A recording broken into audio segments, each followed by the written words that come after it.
right out. Welcome, everybody. Describing who I just interviewed. Welcome. Sometimes it just freaks me out. We're excited to have everybody on here. We've got a fantastic webinar set up today with Zach, our underwriting coach. In-house underwriting coach. He's a freaking stud. He's been working his tail off to master this underwriting template for you guys. Can everybody hear me? Can I get a thumbs up? Make sure everybody can hear me. Sweet. Awesome. Perfect. Just a little background on Zach before I go ahead and turn the time over to him, just so you guys get to know him a little bit better. He has over 3 years of underwriting experience. He's graduated from the Utah State University with a degree in finance with a minor in real estate. He's worked with Blue Spruce Holdings as an acquisition specialist, worked for Monarch Investments and Management Group, and that has over 65,000 units. So needless to say, Zach is very experienced when it comes to underwriting and dealing with these big multifamily properties. He's very good. We're very lucky to have him part of the team. And I'm super excited for him to be able to walk you guys through this template so y'all can get a better understanding on how to use it. I know Ryan, do you want to say a few words as well about Zach? Yeah, what's up, guys? How we doing? So it's good for you. It's good to be on here. We're super excited with Zach doing this. This is going to be more of our underwriting series. So we're going to have this more frequent. I've actually talked to quite a few of you, and underwriting clearly, is what I do for MF Capital Partners, myself and Tyler. We just know the importance of underwriting. Everything's important, right, in establishing this business. But really understanding how the numbers work, understanding, communication that you have with the brokers, market research, how those numbers go in here, into specific tab areas, how to increase your annual rate of return, how to get a better total return. Should I hold a property for 3 or 5 years? Those are the things that Zach and I do on a day-to-day basis. When we picked up Zach, man, it was a grand slam. Not only is he helping us for our investment company, he's helping you guys too to manage the Monarch 65,000 units. He ran a lot of their capital improvement area. So for those of you who have questions on capital improvement specifically, those are the areas where we can increase and grow our annual rates of return. He's a great guy, a great resource to talk to. This week we're going to really go over like a quick and dirty. A lot of you said, hey, I'm underwriting deals. How do I get through them faster? What do I look for? So Zach's created a PDF for you guys that we'll send out for you after tonight's call. And then next week, if you guys haven't signed up for it, I know we're sending it out this weekend. Next week is going to be an A to Z of underwriting. It's our advanced underwriting class. So if any of you guys are yawning on that right now, I apologize. It's going to be an A to Z class of everything that you need to know on underwriting. And that'll be next week. And Zach and I will tag team that. So we're super excited about that. But tonight's going to be more the quick and dirty. What do you need? How do we look at it? And then if you're going to submit deals to Zach, I think, Jonas, you brought this up the other day when we talked. You just want to make sure you send in the right information to Zach. And I think a lot of you on this call have that question. Zach, what do you need from me so that I can use the best of your, the best of your time? So we're excited. We'll turn it over to Zach now, and he can kind of introduce himself and go over tonight's presentation. Thanks, guys. I'm so excited to be here with all you. Got a lot of people on here, so this is awesome. This is my first kind of webinar with you guys, so I'm really excited, and I just put this kind of template together for you guys that goes into basically what you need to underwrite a deal, because I get deals all the time sent to me, and we don't have the information, and it's going back and forth, asking questions, trying to gather all that information. So the thing that we need to understand is there's a lot that needs to happen before you even look at the numbers. And that's a big part of underwriting. People look and they just want the numbers. They want to put in the spreadsheet and they think that's it, that's good enough.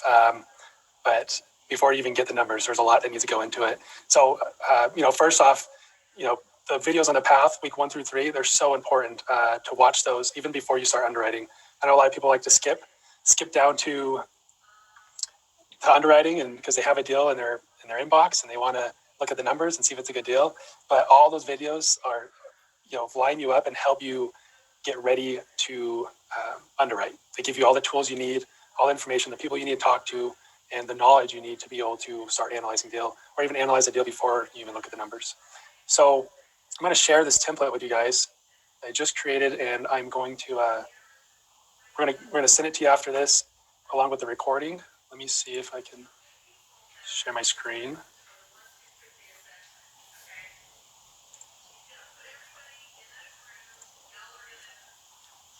All right. Can you guys see that? Good to go, Zach. Awesome. Yep. Sweet. Okay. What is needed to underwrite a deal?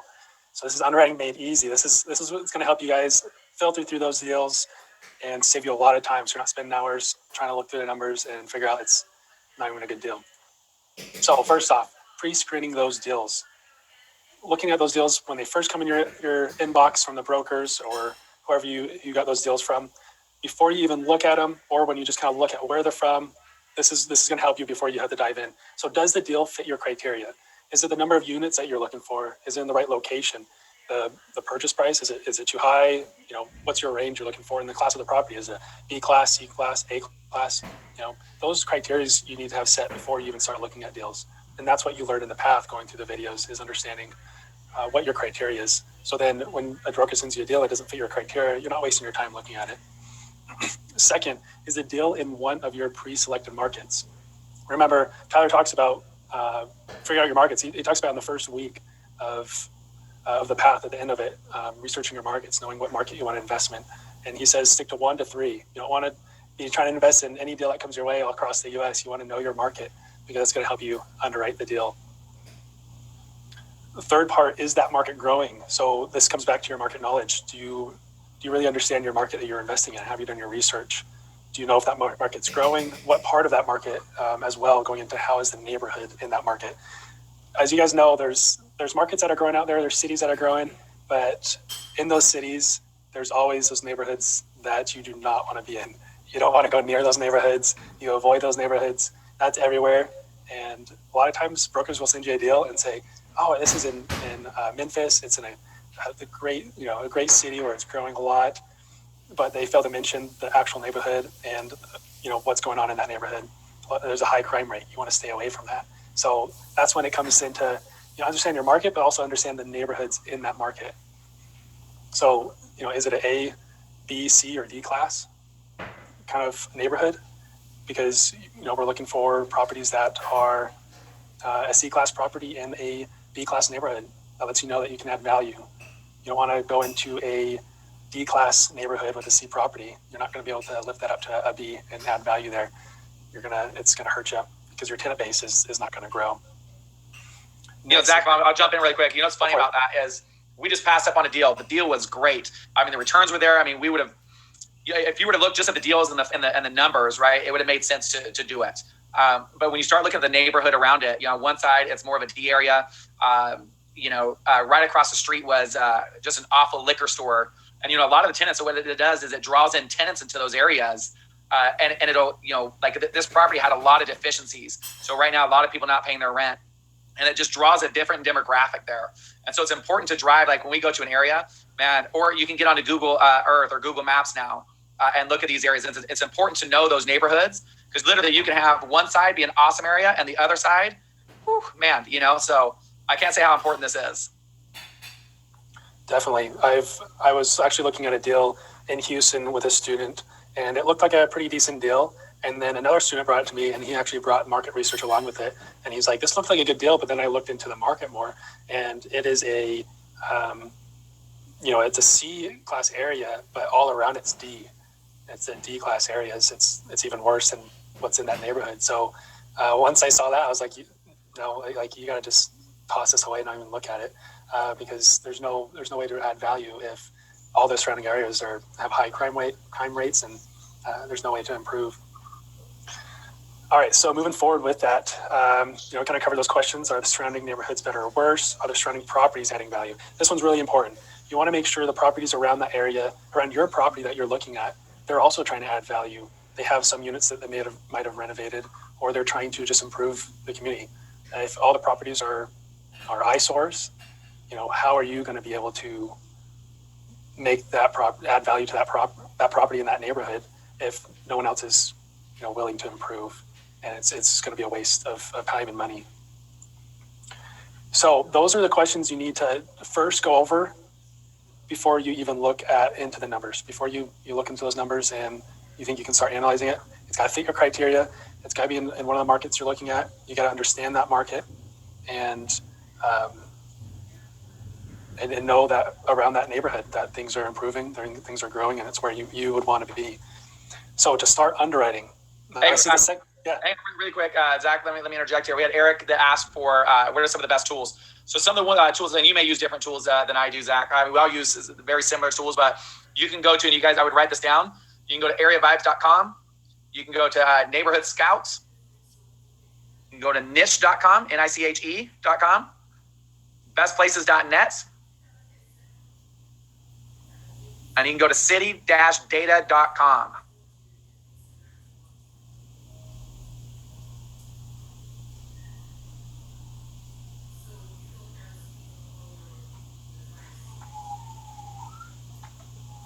All right, those are great. I definitely use those before. I definitely like city data. That's the one I kind of focus on, finding crime rate.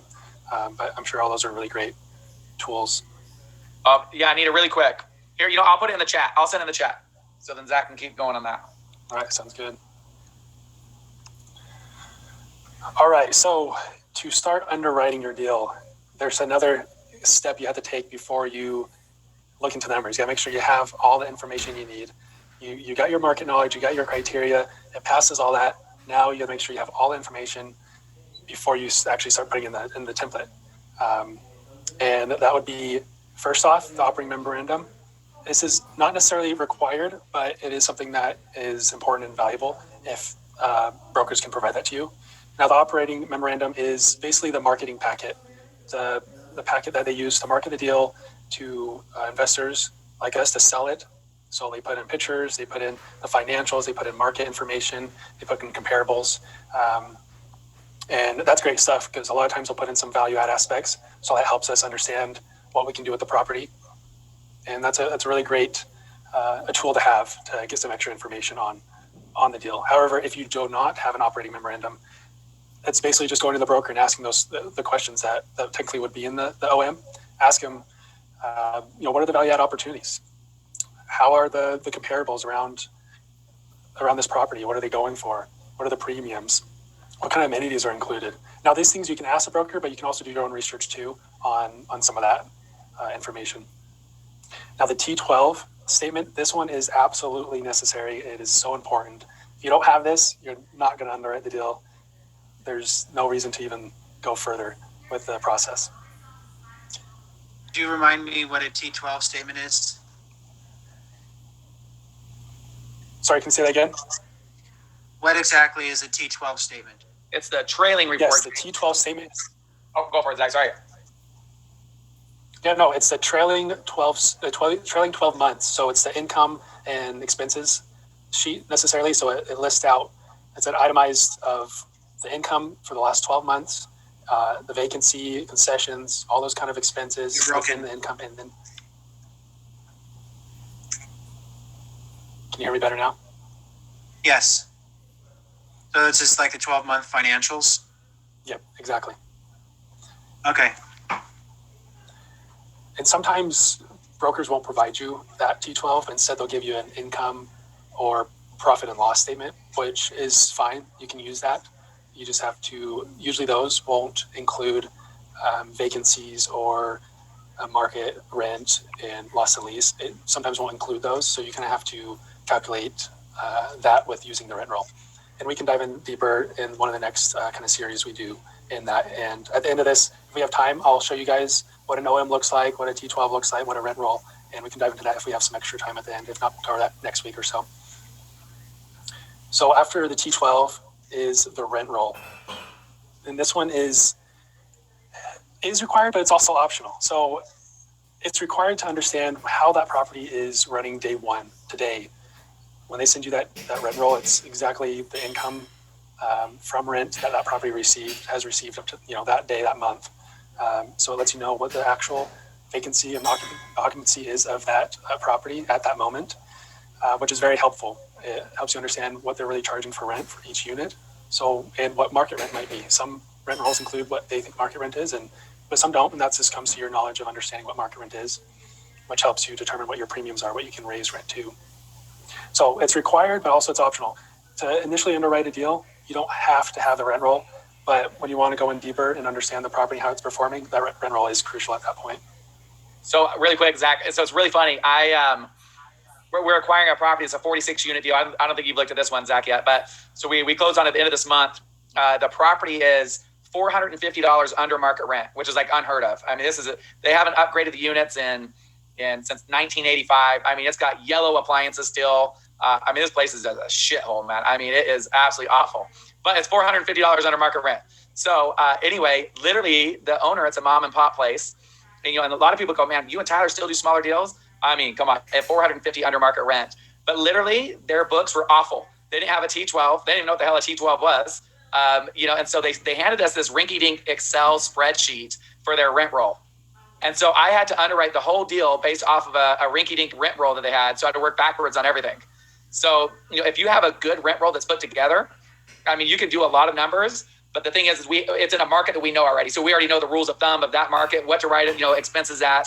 But yeah, these rent rolls, these T12 guys, you want to make sure they're completely done. It's going to tell you exactly what you need in value add and everything like that. So, but I thought it was a funny story. It's probably a good thing I didn't send it to you. You would probably said no. So. yeah, that would have been tricky. I actually was listening to a podcast the other day, and the guy bought this apartment complex, but when he was first looking at it, the seller didn't have any financials, anything really documentation. He was an older guy. All he was doing was just collecting the rent money every month, and that was it. And so this guy spent 9 months creating his own T12 and rent roll with this seller. So it's typical. It's funny. It's a lot of you guys are a lot of people ask us, and this is where it takes experience and where coaching comes in. And this is where Zach is amazing at this. Is if you get deals where they don't have them, it's okay. Ask questions though, right? Why don't they have a T12? Why don't they have a rent roll? If it's a mom and pop place, man, and Amanda will laugh on here. I see her on here. It is sometimes those are the gold mines. It's going to take a lot of work. I mean, we had a 415 unit deal that we closed on, and when you guys were in the class, we talked a little bit about this. I mean, acquisition fee was $1.8 million. I mean, but literally it took us 10 months to close on this deal. The guy didn't have any paperwork. He's they call it the Good Old Boys Club. This guy's 88 years old now. All of his receipts were in a shoebox. I kid you not, in a shoebox, Zach. And so we had to put finances. It took us months to put things together. But sometimes those are the best deals. So, when you have stuff like that, ask us questions. Ask that question. Ask your coaches questions. We can help you form, some things together to make an educated decision on it. Hey, Ryan, can I jump in there for a sec? Yeah. So I see a question on here from Brett about that property, and I think it's a good one, and this is a good time to talk about it. So typically speaking, those are gold mines. You're 100% right, and I'm laughing because I've seen some of that as well. But normally, I would not recommend to brand new students starting out that they start with something like that or a major repositioning.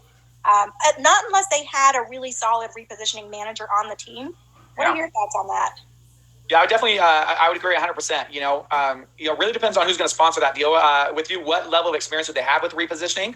There's sponsors out there that they've never repositioned. So I would say definitely on your first deal, something that's stabilized a little bit more. But to answer your question, Brett, on this deal, yeah, definitely a reposition. In fact, Brett, you're going to be in our Houston class this weekend, aren't you? I am, sir. Awesome. My wife and I both will be there. Awesome. Oh, hey, dress warm, brother.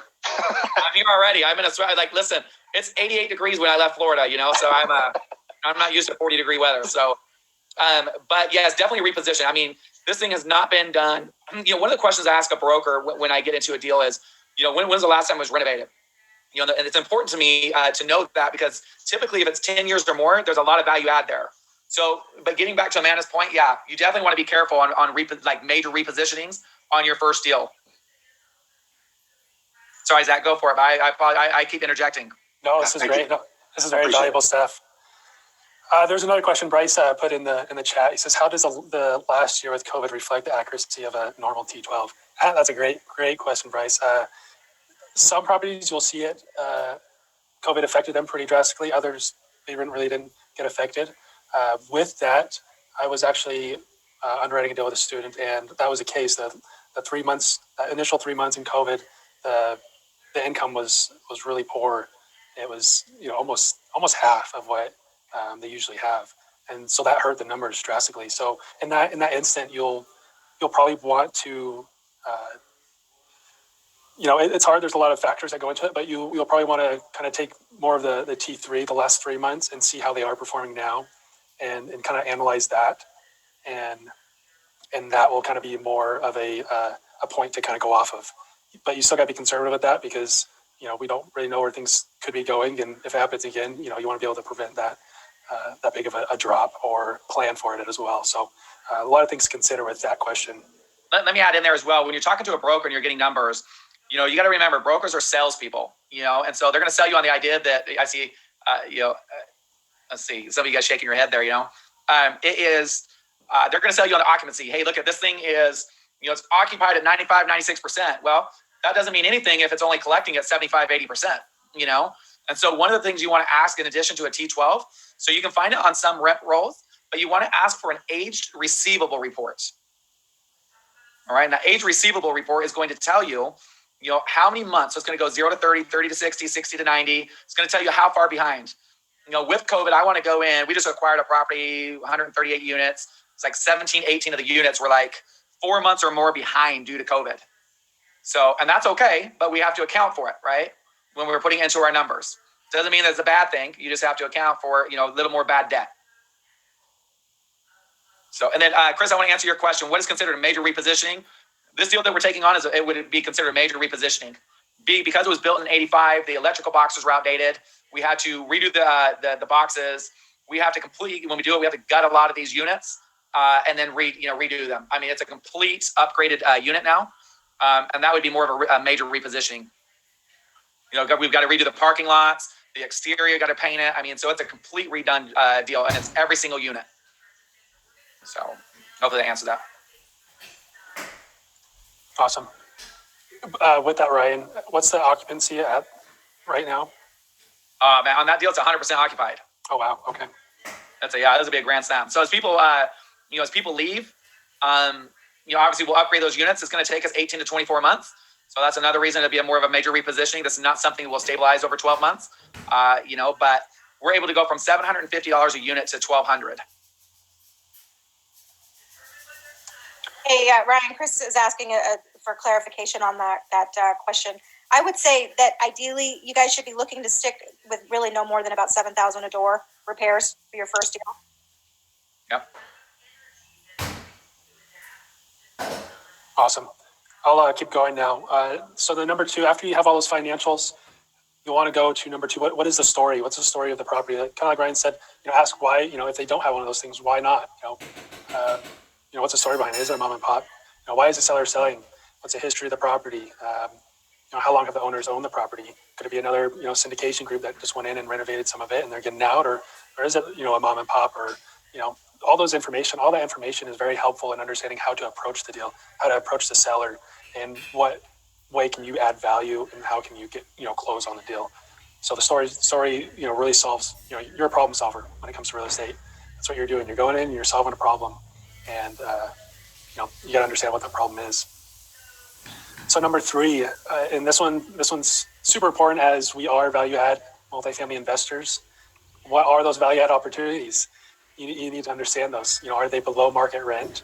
How much are they below market rent? You can even get into it and understand, the type of unit and how below they, each unit is below market rent, and then understand, how do you know that? Did you do that market research on your own, or are you just relying on the brokers, say, or in the OM?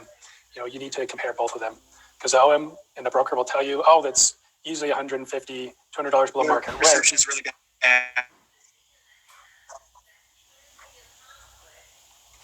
Is anyone else having problems? No? Okay. No. No, but we just lost Jason. I think it must be on his end. Okay. Yeah, hey, we'll send out a recording afterwards as well, so you guys can rewatch this if you want to. So. All right. So where was I? Oh, yeah. So with the market research, understanding the rent is, where, what the market really is at. Brokers could say it's 150, but if you do your research on the comparables, maybe you see maybe it's $100, and that's not $50 could make the deal or break the deal. They could be pulling comparables that are in a completely different market. It's not really close to, it's not in the same neighborhood. Going back to the example of it, this probably could be in a D market and they're pulling comparables in a C or B market, and it's not the same. So understanding that as well is very important. And understand you need to do renovations, and to what extent do you need to do renovations? Like Ryan said, they got to go in and do complete renovations to all the units. There's a lot of times you'll find properties that already started renovations. They already did, maybe 10, 20% of the units, which helps you understand, what your premiums you could achieve. But if they haven't, it's more meat on the bone for you to go after. So understand that, because you're not going to go in to every deal and renovate 100% of the units.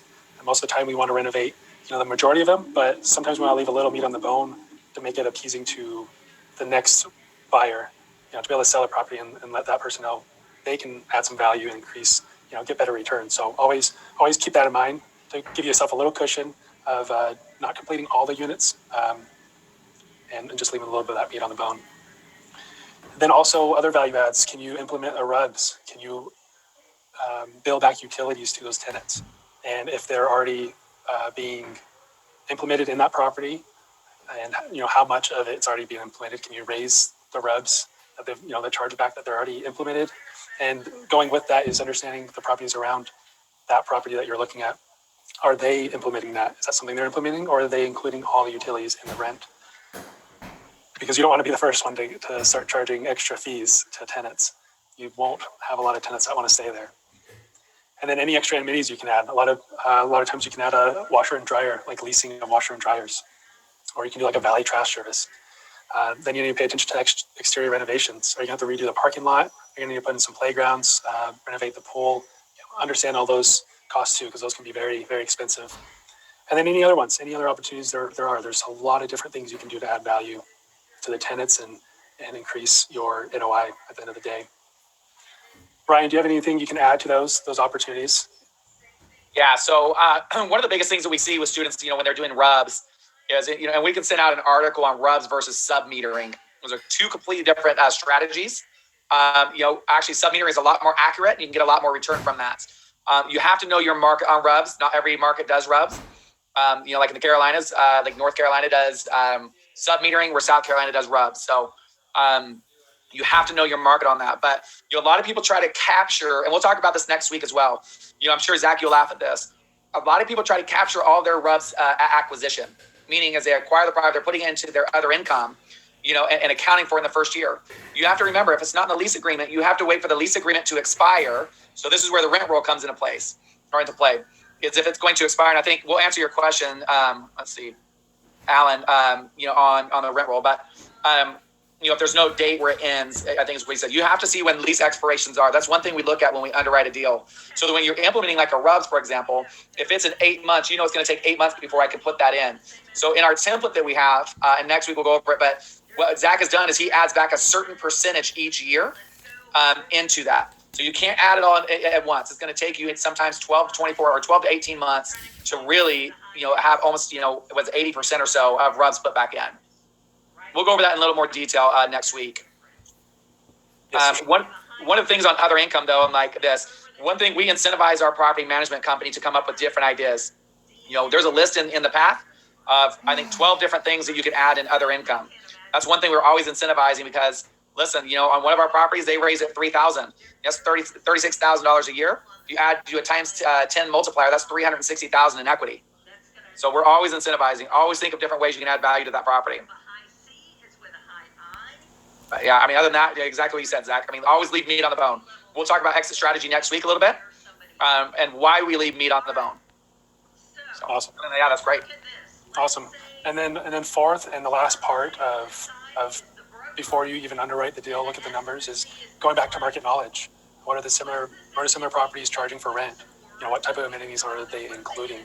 And any other value add opportunities that they're also doing as well to help you understand what you can actually achieve. Like I mentioned, some properties have different amenities that they'll give out. They'll charge fees maybe for certain things, and other ones will include that in the rent. And that's that's understanding your market and knowing what you can actually do to achieve. And so once you have all that information, going back to it passes your criteria and all that, and then going into having all the financial information, the OM, the T12, the rent roll, understand the story and what problem you can actually solve, and then what are the value add opportunities. And having the numbers, it's all numbers. I love the numbers when it comes to this. So having those facts down and having be able to back it up with even your own research is the best. And once you have all that, then you can put those things. You can bring out the template, the awesome template, and start crunching numbers, which we'll go into next week, and we'll dive into that and go into an actual deal and see how we do that. And lastly, going to sending me deals, because that's what I'm here for, guys. I am the underwriting coach. I'm here to help you analyze deals. And so what I need from you guys, so we can make this a super efficient process where you guys are getting the most value from me, is having all those things on this list that we just went over. But here's like the must-haves: is market knowledge. I will ask you questions on the market if you know it, and how it is, because I don't know all the markets. I don't know the knowledge. I don't have that information, because we have people investing all over. So, maybe eventually I'll have all that knowledge ready, but you need to have that knowledge. You need to have the T12 for sure. Rent roll would be great. And then your completed underwriting with the most recent version of the template. I'm consistently updating it and making it more and more accurate, adding other features into it, and just making it the best template consistently. So make sure you jump on that Facebook page and keep track. If I post on there, said I've uploaded a new template, and download that new one and get rid of your copy of the old ones, because I'll need the newest version to help underwrite it as accurately as possible. And then lastly, value add opportunities. And I need those numbers. How much can you raise rent with renovating the unit? How much can you raise rent just because it's below market rent? And are you going to put in any other value add opportunities, like we're going to do RUBS or sub-metering? Or is there an opportunity to decrease cost with water conservation methods? So that is essentially all you need to do to basically quickly underwrite a deal. Is first, if it matches your criteria, and then if you can answer those questions. If you can't answer those questions, either you got to go to the broker and figure out the missing information, or you pass up on the deal, and that's your first analysis of the deal, and you pass it, and you save yourself a couple hours wasting. You would have wasted on analyzing a deal that wouldn't work. Hey, real quick, another great question that's come in from Brad is, how do you handle deals with no purchase price? I don't know, Ryan, if you wanted to add something to what Zach was just saying, but I just want to make sure that question gets answered. Let's go over the questions for sure, because I think there's a few questions on there we need to answer. But it's interesting that Zach has these bullet points for you. For us, the company, we want the turnaround times back to you guys to be as quick as possible. We understand that you get deals sometimes with us on our brokers. You have 2 days to get a deal back to them, right? Or to get an answer back, and so I know that you want our approval on these things. It's funny that you say market knowledge, Zach, on it. Someone was asking me the other day, hey, Ryan, is this a good deal? Can you take a look at it? It's like in Topeka, Kansas or something like that. I'm like, I don't know a damn thing about Topeka, Kansas, right? There are some common things that we know, like, that we can answer maybe. But like, to really dive in, have you gone into the Milken report? One of the reports that I look at, if you haven't looked at the Milken report or downloaded the new one, maybe what we can do, Jackson, if we want to write it down, we can upload the new Milken report into the path for them. Or have you guys downloaded or looked at the new PwC ULI report? Now, I know that's a lot of information, but it's the Urban Land Institute report. And that's going to tell you a lot about different markets. Where do they fit this year in 2021? PwC, what PricewaterhouseCoopers. If you guys don't know, they do a lot of research all across the board. So if you're looking at new markets, look at those. But like Zach said, I don't know all the markets. And if you were to ask me a question, it would take me a good, hour to do the right amount of market research to know, right? We can look at the numbers, the T12 rent roll, all that, and decide if it's a decent deal. But then we've got to look at the market. The other thing on the complete underwriting, I know some people have sent me underwritings as well. And Zach, you can answer to this also, but they'll send it on a completely different underwriting. It may be some other underwriting they have, maybe an Excel spreadsheet they put together. Here's the thing. One thing that helps us is when you do it on the underwriting template we've done it on, because we know where everything's at. You can find 20 different underwriting, and it's not bad to use others. You may not like ours, and that's fine. There's other underwriting templates out there. They may cost more money. They may not, This is a pretty dang good underwriting template. It has everything that you need. But imagine if we're going through that and you're showing me a different underwriting template. Now, I don't know what tabs where financial information. It's going to take me a lot longer to get it around, not because I don't know it, just everyone puts things in different places. So it's going to speed that process up for Zach if you use the underwriting template. So if not, just know it's going to take us a little bit longer to get through that. So definitely. And with that underwriting template, if there's any things you guys would like to see in that template, let me know. Because like I said, I'm always changing. I'm always adding to it. And if there's something that, you're confused, you have a different template and you like what it has in there, shoot me that template over and maybe we can add that into the template in the future. So, I'm always tweaking it and adding to it. So. Awesome. All right, Jackson, your point. Zach just said this, but I want to just reiterate that point about when you save your underwriting, make sure that it's named the name of the property that you just underwrote. Oftentimes people will copy the Excel spreadsheet where they'll have, copied and pasted from a deal they did before and didn't rename the spreadsheet. And it makes it very difficult to find in the future. Yeah, perfect. Thanks for adding that for sure, Amanda. That's super valuable. To answer your question, Sandra, real quick, and then we'll get into these other questions. Sandra, how do we know if we're using the latest template? It's the only template that's left in the 4-week foundational course. So if you go to the 4-week foundational course, it's also in the resource tab. Is that right, Zach? Yeah, the document library as well. It's uploaded in there as well. It's the only thing that's left there in the past. We've taken out all the old ones, and the new ones are all that's left in there. So it's in the 4-week foundational course under week 3, but it's also in the document library. And to answer that too, to know if you have the most up-to-date one, is just be on Facebook. I'll usually post when I updated it, and I'll put the number. I'll put what version it is. I'll put version. Right now it's version 2.2. I'll soon be having a 2.3 one that I made some changes on. I'll probably have that. 2.3 is bitching too. I tell you, I've gone through it. Am I allowed to say that word on here? I'm sorry. Maybe I'm not. Absolutely. No, all right. But it is awesome, man. It is 2.3 is you guys are gonna love it. So yeah, no, best way to figure it out is go on Facebook and see if I posted within the last week or so. So on the path, guys, we actually are. I'm gonna be working with Zach and Jackson on this. We're gonna create outside of the 4-week foundational course. It's our own underwriting area. Now that's my little baby. I love underwriting, but it's gonna have different articles in there that you can read. There's gonna be the new templates in that area, so it's easier to get to. So it'll be a lot easier for you guys. So hopefully that helps you out, Sandra, there. So that'll be in a couple of weeks. That'll come out. Awesome. So let's answer Alan's question here of rent rolls. If it doesn't show the lease terms, or when renewals are coming up, do you try to get during underwriting, or do you do it during due diligence? We always want to try to do things ahead of time. One of the things with the brokers is we don't like to retrade. If you're going to submit an LOI, you want to follow through. You want to know if you're going to do that deal. Now, there's certain things in due diligence we want to make sure that the seller's being truthful with the information that we got. But if they don't have like lease terms or when renewals are, that's okay. Sometimes they're on month to month, and that's okay. Month to month. One thing though, to Amanda's point, she said earlier, if it's your first deal, month to month can be a little bit scary, right? Because they could split especially if you start raising rents. But it could be a beautiful thing as well. So that's when you want to make sure you get with us and get with Zach, and see if it makes sense to do those. Chris Smith, let's see. You asked 7,000 unit. That's good. You know what? Once again, it comes down to what Zach said on market research. You got certain markets are 7,000. Some markets, like in South Carolina, we're doing them at almost 3,500 right now. And it also depends on your team. We constantly talk and preach teams, right? So if you're going into a team, I think someone else asked that same question on Brendan Duncan, you did. So you're going to know your general contractors, your contractors, in that area. What can they do it for? You can ask your property management company, what vendors do they have?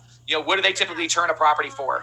Your property management company will be able to tell you what those are, especially if they've been around for a while. Yes, that is so true. Let's see, what are some other questions here, Jackson?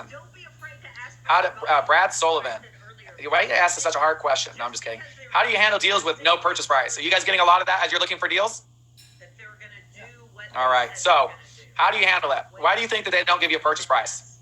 So they want you to communicate with them, right? They want you to talk to them, establish good relationships with them. Ask them what the whisper price is. Start looking at comps in the area and see what they're selling per door. See what they're selling at per square foot, or what they're renting at per square foot. There's a lot of workarounds, and maybe what we can do on one of these calls, Zach, is we can go over that of how to look at purchase price and the workaround on that, because that could be literally a 10 or 15, 20-minute call on this one. There's a lot of workarounds on how to do it. But looking at comps in the area is typically the easiest way. I would say 9 out of 10 times, Zach, right? I mean, a broker's just going to tell you that information. Yeah, they'll at least give you something, but that's definitely another call to kind of dive in deeper into that. All right. You recommend checking for comp rents in the area? Yeah, Rent-A-Meter's good. You can do it like apartments.com. You can call. Depends on how big the property is. But Rent-A-Meter's okay. Apartments.com. We go on there and we look at the rents. That's what we do a lot of. Property management companies. I always say if you're focusing on a specific market, really know who your property management companies are. We go and we get a CMA. It's a competitive market analysis.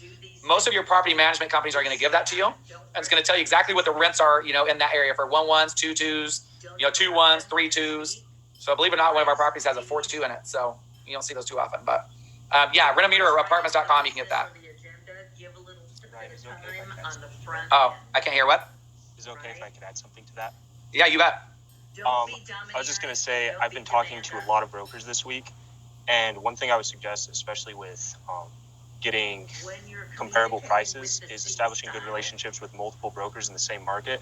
Because if you have a good relationship with them, and you even ask them about other deals that you're looking at, they're more than willing to kind of, not necessarily this, but let you know if things that other brokers are telling you aren't exactly accurate. So just being able to have good relationships with multiple brokers in the same market helps a ton. Yeah, I definitely agree on that.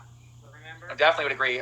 Brett Davenport, where do you find comps in the area, man? Go to OMs. Get as many offering memorandums in those areas you can, even if you like the deal or don't like the deal. You know, I would say 70% of the time they're going to have comps on those in the very, very back parts of OMs. All right, so OM is an offering memorandum. All right. Are those usually pretty accurate, or is that the broker again trying to do their best sales job? Who's talking here? Brett. Oh, Brett. Okay. Those are pretty accurate. Sales comps, so they're going to tell you. So that's another thing. We'll talk about this next week a little more in detail. But when you look at sales comps, you have to look at it a couple different ways. The year the property was built. Okay, this is where a broker will deceive you. Is you want to look at the year it was built and comps in the year it was built and the same size a unit. You know, so you may see it where they give you a 2000 build or a late 90s build when your property was built in the 70s. Listen, those are completely off. Those comps aren't right. You know, and so what you do is you just go right back to them and say, hey, can I get comps that are done in the 70s, 80s? And they'll send it to you. They want your business. And listen, if you guys ever need us to hop on calls and do that with you guys, man, call into the office. It is, it's not difficult to do, but establish the relationships with those brokers. Would you advise only focus? Ryan, also, I see a lot of times the comps are for neighborhoods. You know, if you're in a C property or a B area and it's a borderline, they sometimes will include a comp from a completely different neighborhood. No, that's 100%. It's I tell you, it's like a game sometimes. You know, it is. Baba, when are you guys flying? I enjoy it, and talk to a broker. You know, here's the thing: you don't always want to go to a broker and ask them about deals. Ask the broker about them. You know, ask them about them. What do they like to do? Who's in their family? I went to Colombia and I took our broker out for drinks. You know, went and got some lunch, and he's a single dude, and I asked him about his girlfriend, and we joked around. And listen, the guy people want to do business with people they enjoy. You know, not people that just constantly ask them for stuff. Find out about them. So you got to remember, if they're trying to sell, they're going to give you stuff. Would you advise only focus on one market or on 2 to 3? I would say 2 to 3 markets. So many people want to get in deals that go into 4 and 5. You have to understand, one market typically has 4 different areas, right? Markets are built in quadrants, and so there's 4 different areas. There's a northwest, southwest, southeast, south, or northwest, whatever. I'm awful right now. You get the point. Anyway, there are 4 different areas. You got to focus on this market details and where they're at. Amanda, stop laughing at me. I see you laughing. My mind's going a million miles a minute on this. No, so the funny thing is I actually believe the opposite. I believe focused effort gets result. End of story. Yeah, I mean, one market. You mean like one market or 2 to 3, right? When you're getting started, I think you get your but you're the expert. I'll let you talk. No, I agree with you on that though. It's focus. Because you can go to one market, there you go, just like that. It's Alan just showed it. There you go. So it is when you get spread out, man, it's like my dating life. You don't know what girl you're talking to and what questions you've asked them. So it's. I'm glad some of you guys laughed. Anyway, it is. You want to remember what brokers you've talked to. You want to know about the market and what you're doing. And so there's identify why you want in those markets. How many of you guys have gotten to the Milken Report and downloaded it and looked at it? You can turn your mics on. A couple of you guys, I see. You can put it in the chat there too if you want. If you haven't, man, you're not taking this business seriously. Get into the Milken Report. They go over primary markets and they go over secondary markets, right? Break it down and look at why. They're going to go over GDP growth. They're going to go over tech jobs. They're going to go over population growth, job growth. Look at that. Put some prep into, into knowing a market. Next week, in fact, we're doing it on markets, how to pick a market and how to do market research. So next Thursday, that's what this call is going to be about. So, I would say if it were me starting out, Amanda, I mean, when you say 1 or 2 at the most. Yeah. So I would actually, if my backyard was a growing market, I would stay right in my backyard. If it wasn't, then I would perhaps do my backyard plus an outside market. Absolutely. There's, a lot of people in Texas, man. I would never leave Texas, man. Florida is just a shithole, man. I mean, you can laugh at it. I mean, Orlando, it's such a hard market. We're driven by tourism, right? There's no doubt with COVID right now, we're hit extremely hard, which sucks because Orlando was bouncing back. But you've got to look at your 5 and 7 year turns on it, and Orlando has been hard. But the Texas market, man, I mean, you guys outside of Houston's a tough market, especially with oil. Matt's raising his hand. I love it. With oil, flood zones. Houston's a different market outside of everything. But outside of that, in Texas, you've got some really, really, really good markets. Who's really good at looking at market stuff? As I see Alec Beardall's on here. You guys send Alec a message. Alec is phenomenal at market research. Plus, he doesn't have enough time. He lives in Hawaii with Tyler. So, he has plenty of time to give to you guys.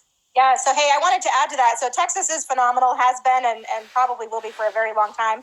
But something new on the radar has been the Phoenix area, the suburbs outside of Phoenix. So that's really hot right now as well. So yeah, anybody that's on the ground there should be looking in their own backyard. In fact, the ULI report, PwC report just came out with it. Phoenix is a great market right now. So if I can ask a quick question here. When selecting a new market, I know my family, we're looking heavily into the kind of big four in Texas. But for those other markets that are, kind of more down the line, one thing I was really thinking about is whenever I was in school, I would do better in classes that I enjoy the content of. And I'm wondering if for cities, if you just enjoy being there. So like, I'm a big sports fan. I would love to, go to Miami and see a bunch of sports, try to get like all the four big ones in one weekend, like I can in Dallas. But would that like potentially make you try harder in a city versus another one that might not have that? Sometimes that's a great question. Sometimes you have to take emotion out of it. You have to, determine, what is most important to you. What are your goals? And it is price. There's what, 5 of you guys, right, or 6 of you, right? 6. So as a group, you have to collectively, determine what are those markets that you want to go into. I take emotion out of it. I live in Orlando. I would never go into South Florida, and there's a lot of reasons to that. You've got a lot of Brazilian and South American money coming up into that market, which someone I saw, I think, Chris, you just said something about low cap rates. They're buying at top dollar. Cap rates are low, and it's an extremely tough market. And so on your first deals, I would say stay out of that and leave emotion out of it. Now, hey, listen, go Buccaneers, right? We kicked the shit out of Kansas City.